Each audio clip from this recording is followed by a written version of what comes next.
भजन 71, 5 और 6 इस प्रकार से कहता है, क्योंकि हे यहोवा तू ही मेरी आशा है और अपनी जवानी से ही तुझ पर भरोसा रखता आया हूं। जब मैं अपनी माता के गर्भ में था तभी से तेरे भरोसे हूं। तूने ही मुझे गर्भ से निकाला है। मैं निरंतर तेरा गुणगान करता रहूंगा। यहां 4 बातें हैं जो भजनकार कहता है। परमेश्वर तू मेरी आशा है, मेरी जवानी से मेरा भरोसा, और अपनी मां के गर्भ से ही तुझ पर भरोसा रखता आया हूं। मैं निरंतर तेरा गुणगान करता रहूंगा। अगर हम भजनकार के जीवन को देखते हैं तो उसका परेशानी मुक्त जीवन नहीं था। उसकी जान को खतरा था। उसके दोस्त, उसके दुश्मन उसके खिलाफ थे। और हम यह भी जानते हैं कि दाऊद छुपा हुआ था और किसी जोशीले व्यक्ति की तरह काम किया और अपने जीवन में कठिन परिस्थितियों से होकर गुजरा। और मैं सोचता हूं इस कथन को लगातार अपने जीवन में कहना बेहद महत्वपूर्ण था, उस आत्मविश्वास के लिए जो आगे बढ़ने के लिए जरूरी था। तो क्या कथन है जो उसने कहा? परमेश्वर तू मेरी आशा है, तुझ पर भरोसा है, और परमेश्वर तू मुझे जानता है और तेरी प्रशंसा मेरे होठों पर है हमेशा। और यही वो कहता है। मेरे दोस्तों, मुझे लगता है यही वो प्रार्थना है जो हम सबको करनी चाहिए, क्योंकि जब हम आत्मविश्वास खोते हैं तो सब कुछ बिखर जाता है और जीवन में किसी चुनौती का सामना करने की ताकत नहीं होगी। आइए कुछ पीछे चलें, यहोशापात के जीवन की ओर।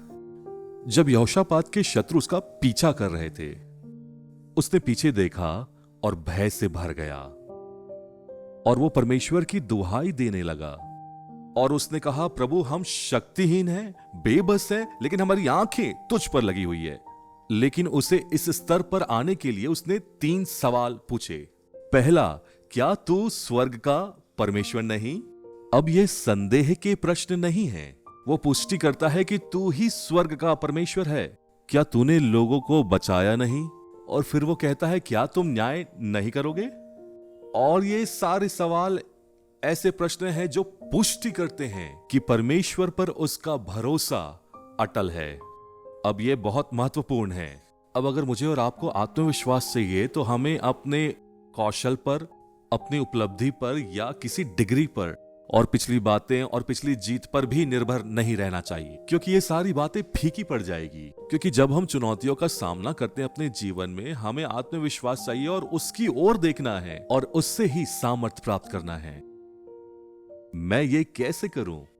और फिर इसका उत्तर भी परमेश्वर के वचन भजन संहिता 37 में है। मुझे केवल 3 बातें रखने दीजिए। सबसे पहले वो कहते हैं, भूमि पर निवास करो, परमेश्वर की उपस्थिति में निवास करो। और जिसका मतलब है कि हमें परमेश्वर के साथ निरंतर गहरी संगति में बने रहना।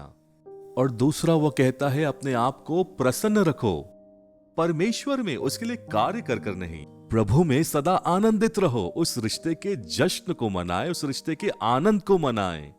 और तीसरा वो कहता है, यहोवा पर निर्भर रहो और अपने मार्गों को यहोवा के हाथों में दे दो। और 3 बातें हैं, परमेश्वर में बने रहना, उसका आनंद और उस पर निर्भर रहना।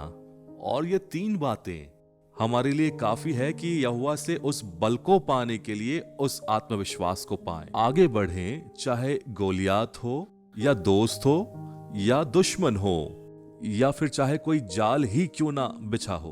वो बड़े आत्मविश्वास के साथ आगे बढ़कर कह सकता है, परमेश्वर तू ही स्वर्ग का परमेश्वर है। तूने अतीत में अपने लोगों को बचाया, क्या तू न्याय नहीं करेगा? परमेश्वर मैं शक्तिहीन हूं, बेबस हूं, लेकिन मेरी आंखें तुझ पर लगी हुई है। और जब आप यह कहेंगे, यहोवा अपनी सामर्थ आपको देगा और यहोवा आपको आत्मविश्वास देगा जीवन की चुनौतियों का सामना करने के लिए। मेरी प्रार्थना है कि आप आगे बढ़ें और परमेश्वर के जय का आनंद मनाएं। परमेश्वर आप सभी को आशीष दे।